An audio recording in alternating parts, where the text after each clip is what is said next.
అలా చేసుకోబోయే రెసిపీ వచ్చేసి క్యారెట్ హల్వా. ముందుగా దానికి కావాల్సిన ఇంగ్రీడియంట్స్ ఏంటో చెప్తాను.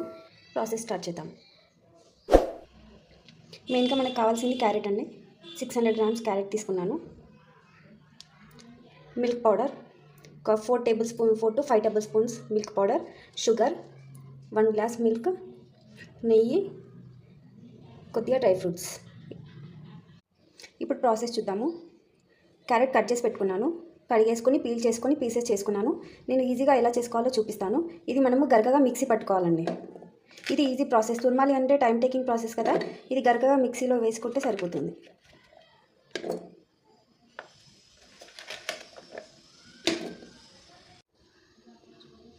ఇలా గరగగా మిక్సీ పట్టుకోవాలి క్యారెట్ని. ఇప్పుడు స్టవ్ పైన ప్యాన్ పెట్టుకున్నాను. అందులో నెయ్యి వేసుకున్నాము.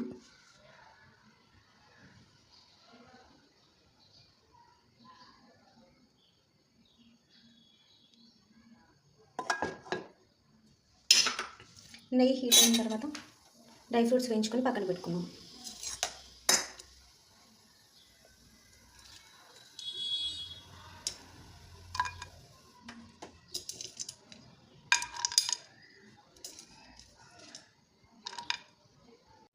డ్రై ఫ్రూట్స్ ఫ్రై చేసుకున్నాను. ఇది పక్కన పెట్టుకుందాము. ఇప్పుడు మిగతా ప్రాసెస్ చూద్దాము. ఇందులో ఇంకా నెయ్యి పోసుకుందాము. మిగిలిన నెయ్యి అంతా వేసేసుకుందాము. మొత్తం నెయ్యిలోనే ఫ్రై చేసుకోవాలండి, టేస్టీగా ఉంటుంది.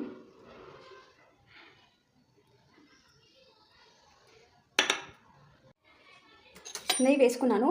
ఇందులో మిక్సీ చేసి పెట్టుకున్న క్యారెట్ వేసేద్దాం. మొత్తం నెయ్యిలో మొత్తం ఫ్రై చేసుకోవాలి.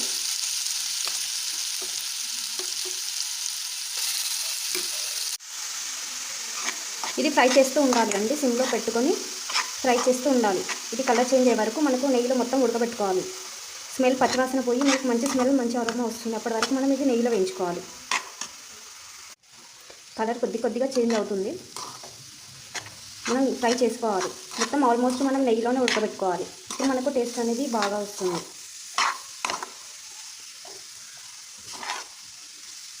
కొద్దిగా స్మెల్ స్టార్ట్ అయిందండి.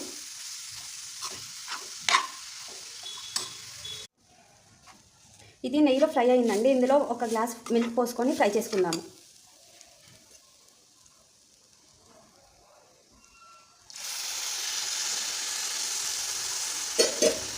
ప్రాసెస్ మొత్తంలో మనకు స్టవ్ సిమ్లోనే ఉండాలి, లేదంటే మనకు అడుగంటుతుంది, మాడిపోతుంది. మిల్క్ ఫ్రై చేసుకున్నాము. ఇప్పుడు ఇది కూడా ఇందులో ఇప్పుడు షుగర్ యాడ్ చేసుకున్నాము.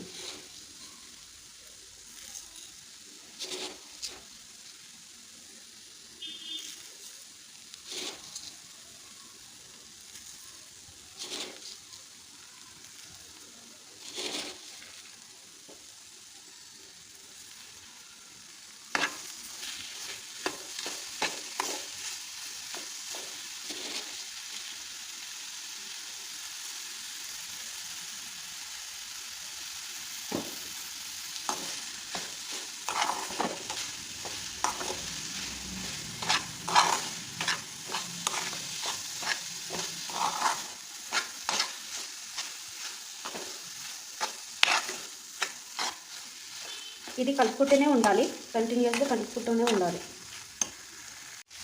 ఇది దగ్గర పడేంత వరకు మనం కలుపుకుంటూనే ఉండాలి. ఓపికగా చేసుకోవాలండి, అప్పుడే మనకు టేస్టీగా ఉంటుంది. చాలా టైం టేకింగ్ ప్రాసెస్ ఇది.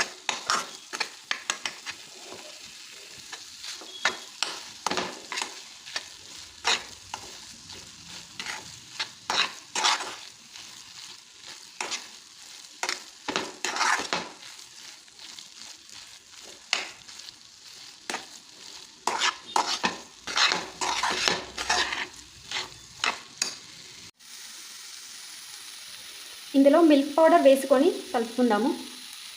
మిల్క్ పౌడర్ ఎందుకంటే మనకు టేస్ట్ అనేది ఎక్కువ అవుతుంది. మిల్క్ పౌడర్కి బదులు మనం కోవా కూడా కలుపుకోవచ్చు. ప్రస్తుతం నాకు కోవా అందుబాటులో లేదు, మిల్క్ పౌడర్ ఉంది, ఇది కలుపుకుంటున్నాను.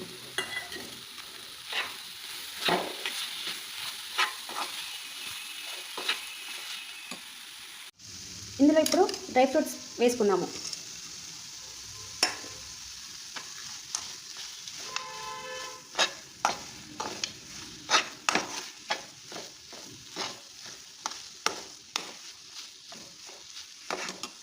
రెడీ అయిందండి. ఇప్పుడు మనము సర్వింగ్ ప్లేట్లోకి తీసుకుందాము. ఎంతో టేస్టీగా ఉండే క్యారెట్ హల్వా రెడీ అయిపోయిందండి. చాలా టేస్టీగా ఉంటుంది. మీరు కూడా ఒకసారి ట్రై చేయండి. మీకు నచ్చితే కనుక మా ఛానల్ని సబ్స్క్రైబ్ చేసుకోండి, సపోర్ట్ చేయండి.